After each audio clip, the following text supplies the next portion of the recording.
Hello and welcome to the Unusual Stories podcast. My name is Wojciech Salski, I'll be your host for today. And before we start, may I just remind you, if you find this podcast interesting, relevant in any way, helpful maybe, then please do share it with your friend and click the follow button on any of the platforms that you might be listening to this. If you do, it's a great help for me, and obviously it allows the show to be visible to more people. And so that would be wonderful.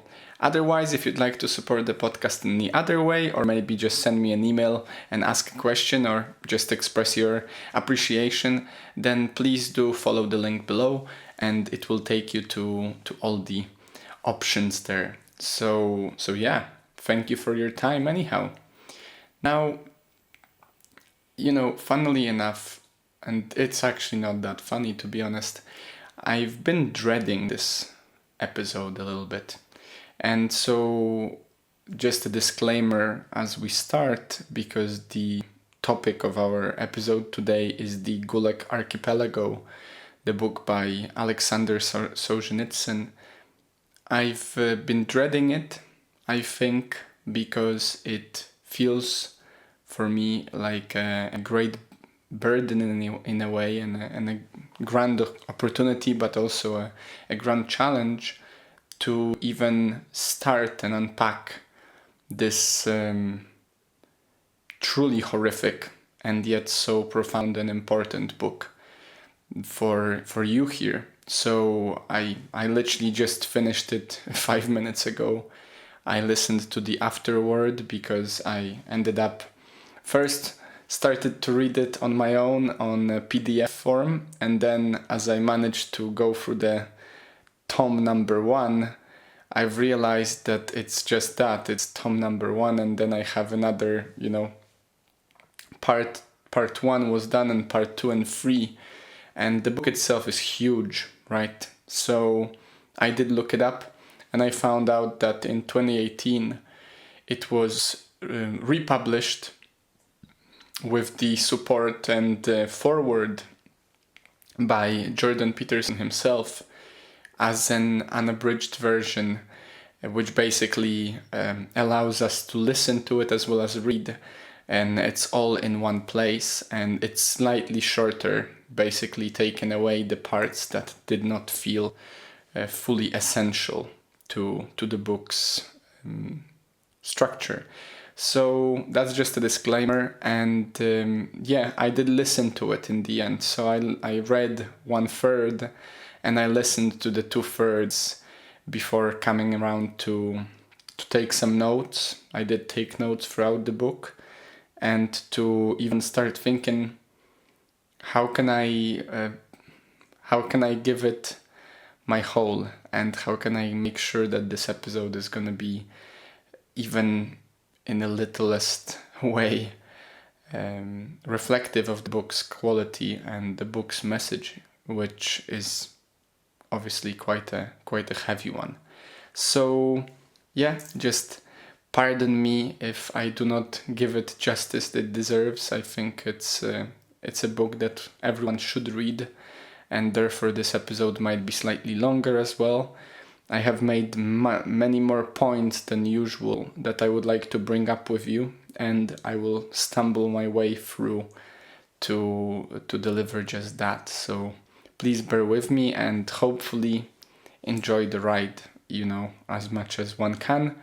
And we will start maybe at the end, really, and give you a little bit of a background. So, if you may or may know, Gulag Archipelago is basically a sort of a memoir in a way, but Solzhenitsyn himself called it a literary experiment, a literary investigation, and it's basically a treatise about the way the Soviet Union, but actually more broadly and more deeply, the system created, developed, and then sort of mastered by many, which we could say a communism/Marxism is in its form presented by the Soviet Union, what was its impact and implications for day-to-day citizens of the Soviet Union at the time. So Solzhenitsyn himself,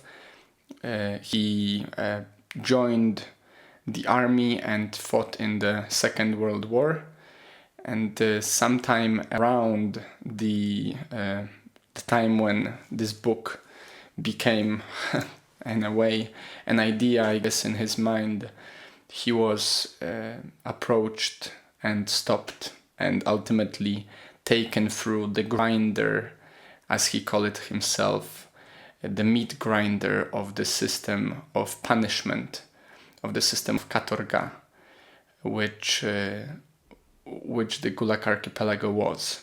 So for the first few months and then years later on, he first joined the many that were taken down the sewers, as he says, of the prison system, and interrogated heavily, exploring the many crooks and crannies of the awfulness what that space could present, and then basically being placed in one of the camps in the archipelago, the Gulag Archipelago that he talks about, which were basically the many camps, special camps, ordinary camps, punishment camps, and so forth.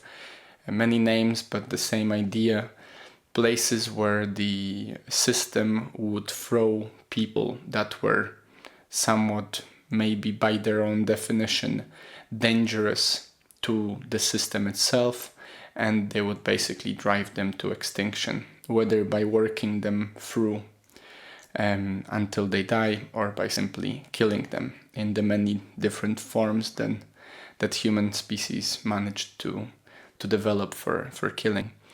And the biggest thing here, maybe to stop and ponder for a moment, is the fact that there is a stark contrast that Solzhenitsyn draws later on in the book between how the Nazi Germany, post-war, have dealt with the perpetrators and basically with the system itself, acknowledging and taking accountability for and basically punishing those that could have been punished by that time for those awful, completely awful is not the word to even slightly cover it,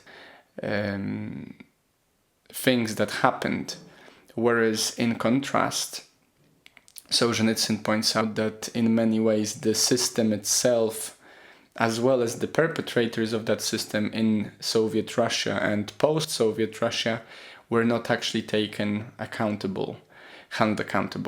The book itself is said to be the straw that broke the camel's back, and that actually this book itself, with the support of a few others, taken the Soviet Union to its knees and basically exposed to the world just how atrocious a system of such can be. But for the most part, in Solzhenitsyn perspective, neither the perpetrators nor the system itself has been acknowledged enough for its many crimes and basically for its flaw, or maybe just the acknowledgement of just how much the system itself wasn't flawed. It was just designed to do what the book presents. So it's something that Jordan Peterson says a few times in his podcasts, is he refers to the book as an outcry of sort of criticism, a very intense outcry of criticism against the system itself. And an interesting thing to note is that Solzhenitsyn did survive both the prisons and then the camps for many years, And then he was exiled, because that's what they would do with prisoners after their term would end, if it were to end, which only the lucky ones got to experience, I guess. He was writing this book in many different parts, risking his life basically, and being aware that at any time, if someone would find the manuscript, he would probably end up in the camp again, or maybe just shot on the spot. And so the book was written over 9 years or so, in many different locations and in small pieces, because that way it was safer for him to do so. And then he finished 2 copies, 2 manuscripts, and one was successfully photographed and taken to the United States, which is where it saw the light of day and actually was published. Whereas the second one was safely secured with one of his allies, as he says, but unfortunately that ally she was found, the book was taken away, and then she was found dead. And so, one can only wonder whether she took her own life out of the despair that it was the only copy there, or whether someone helped her with that. And I guess it's for all of us to consider. So finally, in the book itself, there are true names of true people going through true horrific, horrible, the worst of them all experiences. And he actually wrote the book with the thought of those people in mind and with their help, because many prisoners and ex-prisoners actually sent him letters. Because an interesting thing, and I don't want to dwell too much on that, but interesting thing is, a few years after being freed, he published a smaller book, which was basically I think the life of Ivan Denisovich. And basically that one was about one prisoner in one camp, some ordinary prisoner. And that was actually published in Soviet Russia, which was a big surprise. It did see the light of day for a moment, and in that time, that's when Solzhenitsyn became the target of both control and invigilation once more, as well as the many letters sent to him by fellow ex-prisoners that wanted to share with him their own life. And he took on this burden, this huge responsibility of actually putting those stories to use and giving them a light of day, which in itself is probably one of the most horrific experiences one can ask for after going through that experience themselves. So you can only imagine, we can only imagine just how resilient and meaningfully driven that man must have been. Now, on to the big part, let's say, just briefly as well, why I've taken on board the challenge of reading the book. It's purely out of the many conversations I've listened to and also the podcasts of Jordan Peterson that I've had a chance to explore that made me do it. He points out that everyone should read it, especially nowadays with so many sort of extremely left ideas emerging again in a sort of Marxism undertone. And it is a book that everyone should read, if for the mere fact and for the mere, which is not that mere, but it could be said so, quality of recognizing just how important truth and how important understanding one's capacity for evil is. And we will dive in both of them briefly, or maybe not so briefly, in due time. So I've divided my notes into 6 sections, and I will, as per usual, give you a little invitation which arises from this book. And I can wholeheartedly say, read it. I challenge you to read it, my dear listener, or listen to it, but I challenge you to do so. And if only for your own benefit of becoming a better human being, because you get to read those atrocities done and you get to experience firsthand just how likely you may be to become one of those that perpetrated those crimes. And this is basically the message there, of which we will also talk about, this message of ultimate responsibility. So let's start with the system, right? I've taken some notes here and some quotes as well, and I think a quote that really touched me on a deeper level and sort of summarized the way the system worked and may work. Let us remind ourselves that we can always go back with many ideas and we can always do the crimes again. That's just how history seems to repeat itself often. Is a quote from the system, the systematic oppression and imprisonment of the many people that were often, not justly brought to justice, so to speak. And obviously, it's sort of a thing that almost makes you laugh out of sheer absurdity, because in the book itself, as you explore, you will see and hear so many, I think in tens, I think 34 or even more different reasons that could have been brought up as a reason to be imprisoned and sentenced without any fair trial, without any open discussion, without any, judge or anyone as such that was not a part of the system itself.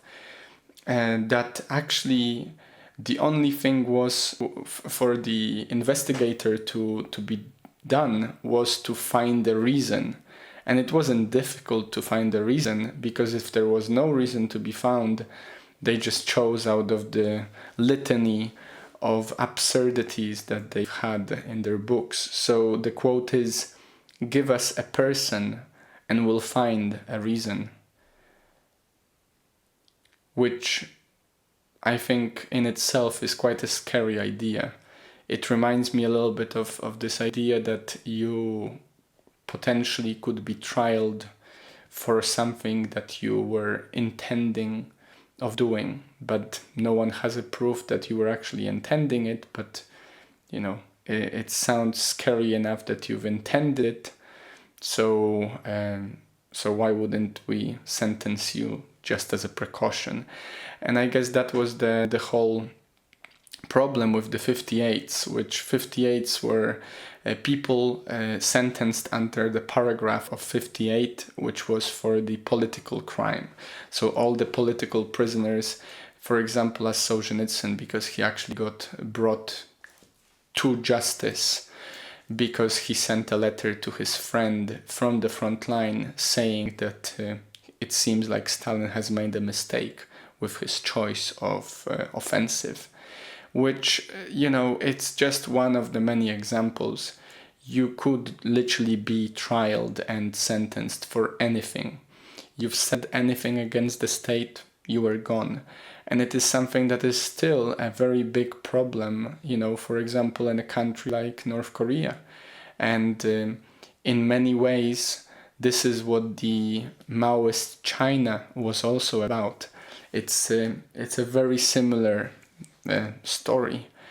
So basically everyone at some point was paranoid about being spied on, and also the majority of people were spies themselves, because in a situation where everyone is spying on everyone, and the only way for you to get better off is to work with the system or to become a part of that system rather than risk, slipping your having a Freudian slip, so to speak, and getting someone to hear some awkward words out of you so they can sentence you. People were taking on the roles of the oppressors themselves. And this is the very scary part that we will dive deeper into in just a moment, that at the height of the systemic oppression themselves, at the time, pretty much everyone had in their family, out of 6 people, 2 people that would be spies. So out of every 6, 2 people were working for the government and for the oppressor part of that system. And the paradox that Solzhenitsyn lays out as the reason for us to not forget just the mere flawed nature of this idea that communism was, is that it was aimed to free those who are serfs. It was aimed to free those that work under the oppression of those that have more, so they don't have to work and they just benefit from this heavy work of the proletariat, right? That was the whole idea. What Lenin put forward during the revolution was, there are many that are being oppressed by a few, so we need to take over the few and give to the many. Well, if you've read Orwell's Animal Farm, or if you've had a chance to listen to anyone's memoirs, anyone's recognition and memories from the Soviet Union, you will know that it's just a face given to a very troubling image, and it's just a mask, because ultimately what happened was that the few that were called oppressors to begin with were obviously taken care of, but then the many that were serfs at the start just simply became oppressed again by a new elite. And the new elite was more equal among equals, which is a quote from Orwell's Animal Farm. And if you have any family, or if you were brought up in the Eastern Bloc of Europe, for example, in Poland, you will certainly remember, or your parents or your grandparents will certainly remember, for example, the absence of any articles and sort of pieces of items in the shops throughout the Soviet bloc, because of this dysfunctional system of basically taking away from all and then trying to centrally share it with everyone, while simultaneously stealing for yourself as much as you can, which is basically the procedure that happened, and we can hear about it in the book itself as well. Because people were so poor, because people were so bad off, and because people were so sort of desperate to survive in that oppressive system, everyone would be a victim to someone else, and everyone would become an oppressor to someone else. So it was a perpetual vortex of violence and fiefdom, and basically just abuse in many different forms. Now, after going through the prison time, and quite frankly later on, Solzhenitsyn recalls prison as quite a pleasurable space, which obviously is with a tongue-in-cheek kind of recollection. But what he's trying to lay out for us is that in the camps where he was placed post-prison, it was much worse. It was extremely much more violent and problematic than the prison was. In prison, even though the prison situation was vile and hopeless to its greatest extent, and I don't want to be sharing any details here that would be in any way triggering or troublesome. I think it's everyone's challenge and responsibility to take on that book if they wish for, and I would encourage it. But I will not be sharing any atrocities here for the benefit of you, my dear listener, as well as mine. For our mental health, I'm still dealing with it. I've had my share of cry, and there is no point in going down that rabbit hole. But we can talk about it in general terms. So after the prison came the camps, and the camps themselves are very similar, I think, in many ways to the concentration camps that the Third Reich presented, right? So if you remember the book Man's Search for Meaning by Viktor Frankl, or if you've read any of the other memoirs from people that were imprisoned in the concentration camps that the Nazi Germany raised, then you will not be surprised by the awful conditions and the troublesome space which the camps in the Soviet Union were. They were the labor camps or the special camps. Any camps were basically a space for the system to oppress the individual, use up all their resources in terms of their strength and their health to do some very arduous and simple work, such as mining coal or mining gold or laying train tracks or cutting down trees in the deep Siberian tundra, and then let you go. And the many that fell under that system was horrific normality that happened there. And in Nazi Germany it was very similar. There were labor camps, but there were also concentration camps, and some camps were designed just to simply take you out as quick as possible, while others were designed to also first squeeze you out of your any last breath before they let you go. So in this term, all the camps here that we're referring to were working spaces. The only difference being that there were, the working spaces for different groups of people, whether it was because they were children. Yes, children also went to those camps, whether they were women, whether they were men, and whether they were old or young, and so forth.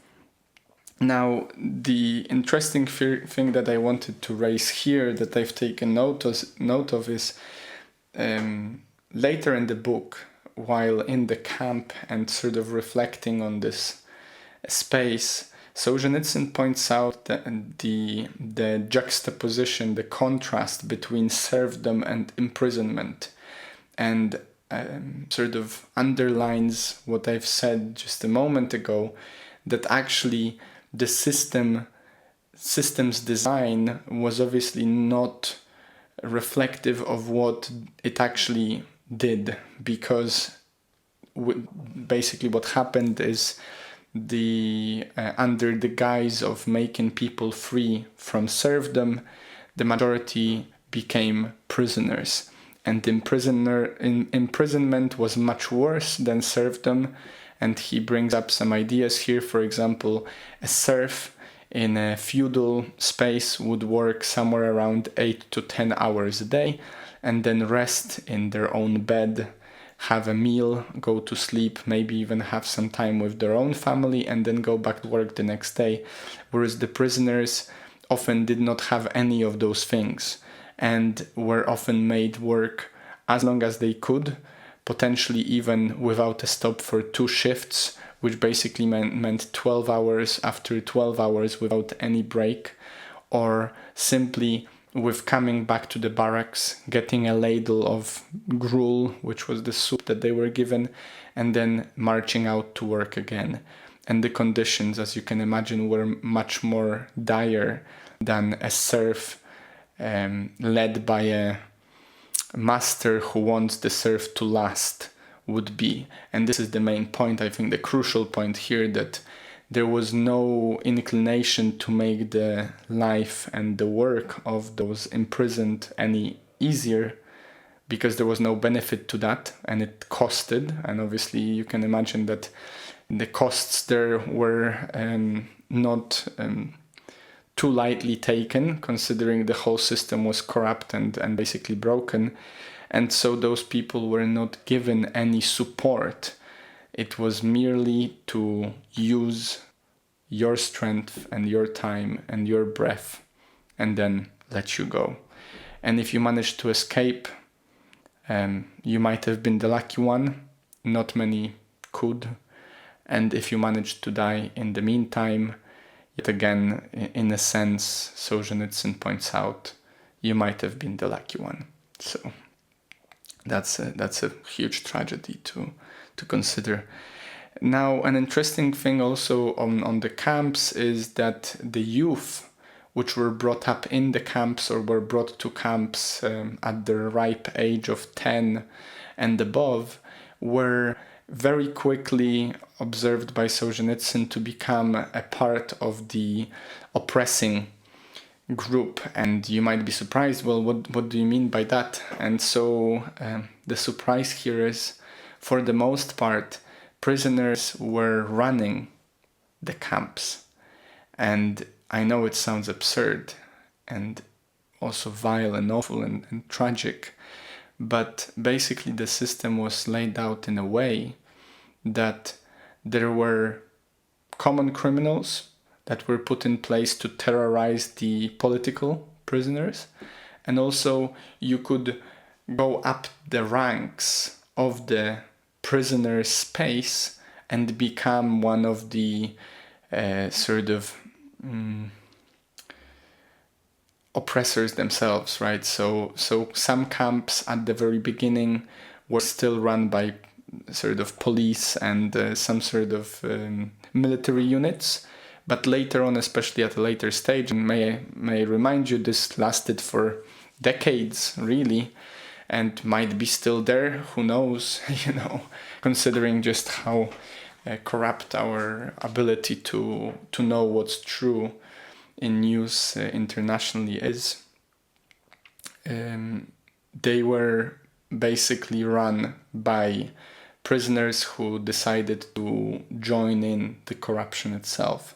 And this is the part where Solzhenitsyn points out that kids were the most ripe joiners of that group. And he underlines that ideology is most dangerous to kids, because in the same way that kids are able to learn language, for example, very quickly, or gain new skills very efficiently, it seems like kids also are much more open to adopting an ideology and adopting a set of behaviors that allows them to survive or even thrive in those horrible spaces. So for people that were put in prisons and in camps, after a few maybe decades, or at least a couple of tens of years outside, were much more likely to at least observe the atrocities, while many of those kids, especially orphaned without any role models, taken on the role models in the camp, which obviously were people who were oppressing others, so they had power, so they had strength, and so they had the advantages of being a part of the system rather than being oppressed by it, which is a huge tragedy. And that really also shook me, that chapter in particular. Now, an interesting quote for you to ponder, and I'll give you a few seconds to, maybe a minute to consider this, is: unlimited power in the hands of limited people always leads to cruelty.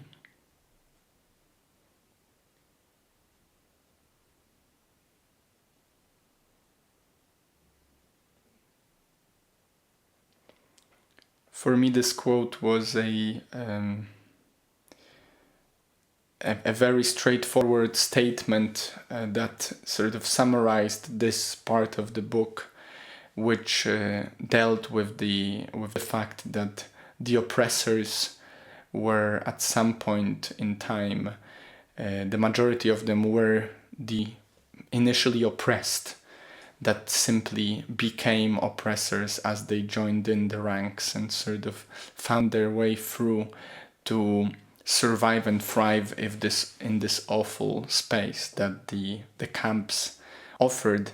And you know, it reminds me of a way people act when there is not really much merit in the way they are, and there is not really that much sort of true confidence, rather, and it is not earned, rather it is gained or given without much thought. So, you know, not to offend anyone, but it seems to me that people in positions of power that might not actually have too much even self-confidence and self-respect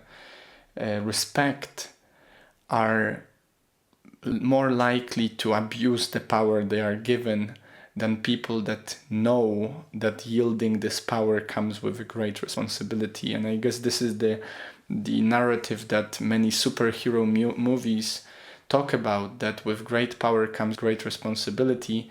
And if you are given unearned power, and if you were by that time corrupted by, you know, fear and envy, then you are likely to join in the ranks of the oppressors and basically do harm to others like you've never even conceived of before.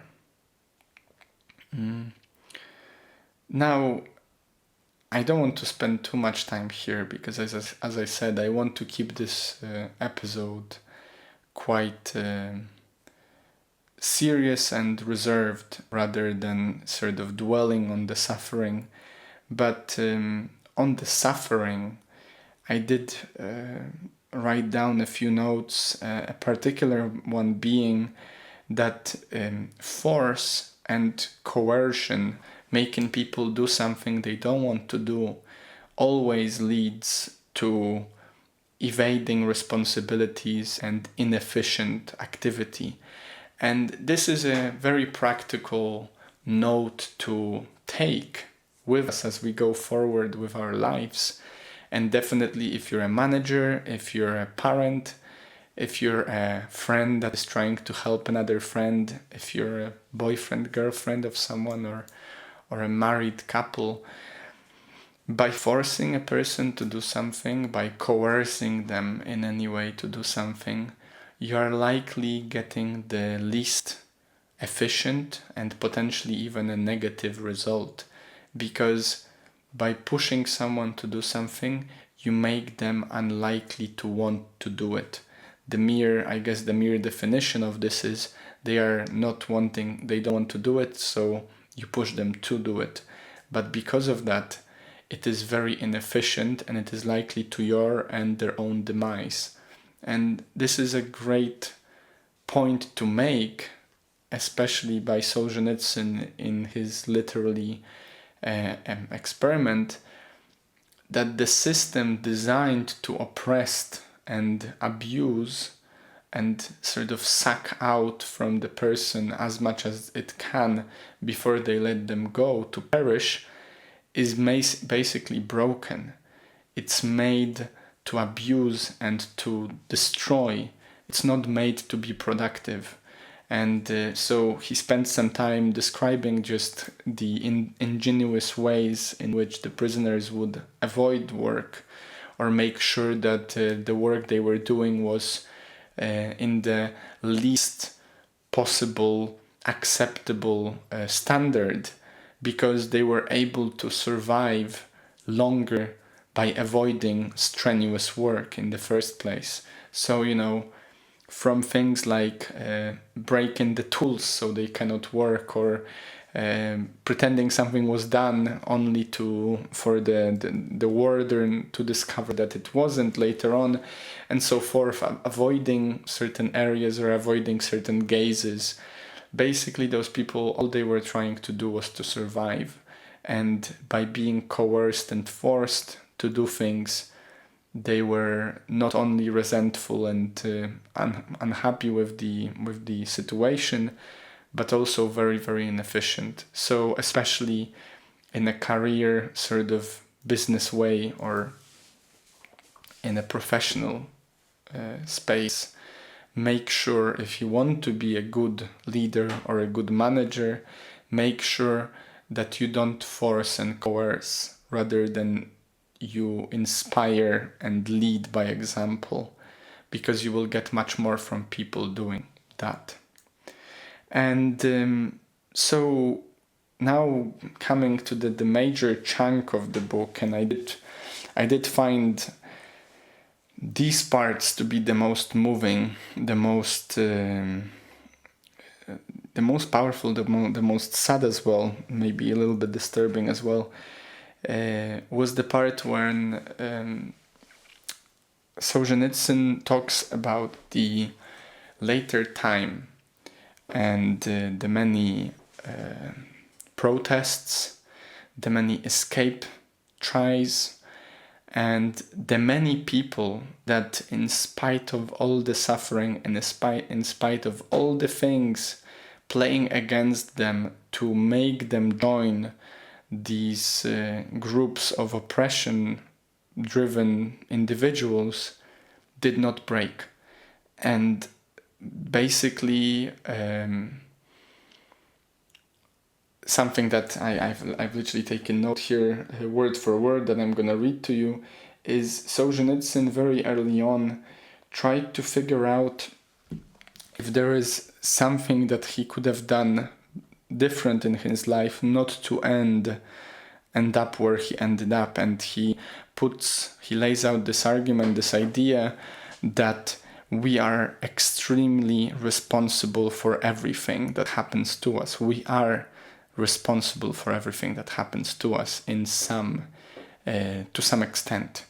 And so the quote here is, "If you go over your life with a fine-tooth comb and ponder it deeply, you will always be able to hunt down that transgression of yours for which you have now received this blow."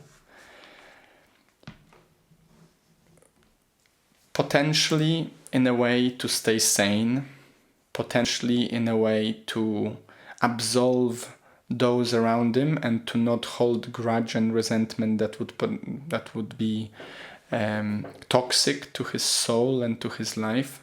Solzhenitsyn takes on this extreme ownership idea. He spends time diligently exploring the many reasons why he could have ended up where he could have ended up, and especially in a system that is designed for people to lie and abuse and oppress and basically hide. He points out that truth is the only way forward. Truth is the only thing that can save this system and this world of theirs from collapsing, and also the soul of oneself not to be corrupted. And this is an idea, the extreme ownership, that you probably remember from the book by Jocko Willink, Extreme Ownership. And obviously his podcast also in many ways touches on that the consequences of what we do echo endlessly. We don't know, we cannot fathom just how far the consequences of what we do go. And this is basically where Solzhenitsyn starts to observe how people acted and how people's drive for freedom, for truth, and for meaning, and their faith played a major part in them saving themselves from being corrupted by this systemic oppression. And a very big quote that I only paraphrased, so please don't quote this, rather find the official quote online, is that the border between good and evil lies in the middle of everyone's heart. Every one of us is capable of doing all of those extremely bad as well as all of those extremely good deeds that we read and watch and listen and explore. It is something important for us, I think, to ponder. The evil is within each of us. And understanding that, not shying away from it, basically facing it and observing what does that mean to you and how do you even conceive to consider yourself to be that way, is an important message, I think, that the author is trying to share with us. You know, you may consider yourself a good person, right? I consider myself a good person as well. It doesn't mean that if the circumstance would be different, for example, any close to what the atrocious stories from Gulag Archipelago point to would be, that I would not become one of the oppressors, that you would not become corrupted by the system and made join the groups that were basically abusing others. In the same way as, for example, in the books by survivors of the concentration camps, the Viktor Frankl also points it out quite early on. It is up to us to decide, but in many ways, only when we are faced with the situation can we decide. And then there are things, there are ideas, there are beliefs that can help us stay sane and saved from the corruption, but there are also many reasons why we could become the perpetrators, why we could become the ones that do harm. And facing this, thinking about it, pondering it, meditating it, and accepting it, I think, is a way of becoming a bit more humble and a bit more understanding to the many flaws and faults that people may end up doing. Everything depends on a context, doesn't it? Someone killing someone else rings very differently with us when it is done out of spite, envy, or, just mere pleasure, or out of self-defense. You don't know how you would act. And if you are certain, for whatever reason, that you wouldn't join the masses of oppressing and oppress other fellow prisoners and take advantage of them so you can get better off, my question is, how can you be so certain of it? Solzhenitsyn's question is, how can you be so certain of it? What makes you think that? And if it is just mere ignorance, or if you've never thought about it and so it feels to you like it's an obvious no, I cannot do that bad thing that we're talking about, then think again, because it might be just a matter of a few more days in prison or a few more horrible experiences that take place in your life. So I think this is the main message of the book, apart from obviously the critique, the outcry of critique against the ideology presented. The second main message, I think, is that the evil is within each of us, and we decide with each action which side we take, and that telling the truth and basically doing what is right is the only way to save ourselves and our souls from what those atrocities could mean to us. Now, my final point for today, a major one, is about gratitude and grace. And I've already briefly mentioned the astonishment that Solzhenitsyn underlines when he talks about those few that, despite of everything, stayed honest, stayed humble, stayed respectful, and stayed believing that it is better to be good and die good than to become corrupted and bad, but to live. And this is obviously in echoing what Viktor Frankl talks about in Man's Search for Meaning, that Solzhenitsyn observed that people that had a reason to stay alive, whether it was because of their faith, because of their family, because of their mission to write a book, because of their belief that there is a way out of this, or because of their drive to be free. And for example, there is a story of one gentleman who basically spent his whole time in all of those camps and prisons simply figuring out a way out, and he managed to even escape I think twice from different spaces, and yet be brought back and be put back into the prison, because obviously the whole country was corrupted, so it was very difficult to escape, to say the least. But the mere drive to be free, the need to be free, and the faith that they could be free, happy with their family, with their works, and back to where they were, allowed them to carry on, to stand up to that oppression, and to not give in to the corruption of everything that was going on around them.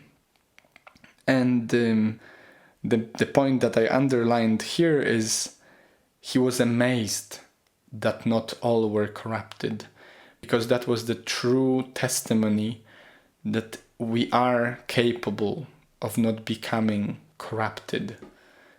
We only need to have a reason and a drive and resilience to stay sane and to save ourselves, basically. An interesting point that was made at that particular space in the book was that faith is much more powerful than happiness as a driver. That those who believed that happiness is what is supposed to keep them alive were much more likely to fall under the oppression and to die or become one of the oppressed than those that had faith in something else, whether it was their belief, progress, freedom, or something that they held dearly that was above their immediate gratification and happiness of being alive. And I guess, it makes a lot of sense to consider that. Why would you expect anyone to feel happy, or how would you even expect yourself to feel happy in such a dire situation? It sounds like a very weak proposition, very easy to basically disrupt and destroy. Because if you're relying on your happiness as the only way of surviving, and everything around you is basically the opposite of happiness, then you're done. You're basically down under at that point. And the powerful drive to be free, which I think was something that really made me shed a tear and stumble in my words for a time.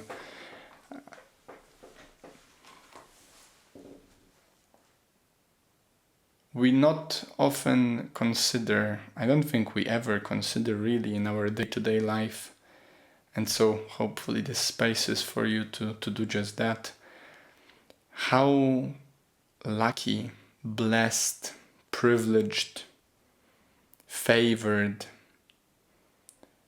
we are for being free in the many ways that we are. We don't think much about our health until we lose it, right? That's the paradox of human experience, I guess. We tend to forget, we tend to take for granted what is obvious and always there for us, while we very quickly learn how valuable health, another person we love, or a situation, a job, a space, a house, a pet is when we lose that thing, that person, that space. And so this drive to be free, which Solzhenitsyn underlines all over the book as the thing that kept many of his fellow prisoners occupied and sort of, driving forward through the atrocities they had to persevere through, just reminds me and allows me to invite you to consider just how lucky we are to be free, how privileged you are to be where you are in life, to be free from war, to be free from pain, maybe in this moment, to be in a country that potentially respects you, and maybe to be in a space that you are safe, and basically you are free to think and do what you want to do, which is a huge thing, We only remember this when we lose it. And Solzhenitsyn, the mission of the book, I guess, is to make sure that we don't ever lose it again to such a system. And so any thought police, any policing of the soul is something that is potentially the biggest danger to us, our sanity and our freedom. We should be free. And if you are privileged and happy and lucky to be free right now, just observe how lucky and privileged and blessed you are. And maybe that's also why reading this book is a very powerful tool for anyone, even if you never want to talk about it with anyone again, because it makes you aware just how much more you have than you even consider on the daily basis. So to meditate about this, to understand and to appreciate how much we have by being free, I think is a great invitation from Solzhenitsyn, and something to truly celebrate.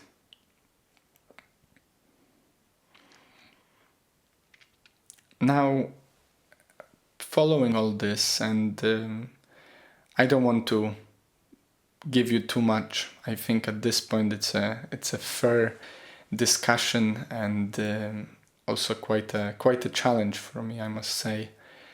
I would like to leave you with this thought, this idea, an invitation for this week, for you to consider whenever you are in a situation that is not going your way. Maybe someone is unnecessarily rude to you, or something happened that you didn't expect that brought some negativity or misery into your life, or maybe you're just having a bad day, or whatever, you dropped your toast with butter onto the floor, butter side up, of course. I would like you to remind you of this invitation that Solzhenitsyn leaves with us in his book to really take responsibility for what happens. To first and foremost assume that there is something we can do to change the situation for the better, and that there was something we have done that brought this situation forward. And this is not for us to be sort of self-crucifying. Rather, this is for us to become more loving, more humble, and more understanding to the many ups and downs of one's life. And maybe, just maybe, because of such an activity, you will be a bit slower to shout at your fellow human, or to jump to conclusions about their intentions, or to curse the luck because this toast really looked tasty and you wanted to eat it instead of making another one.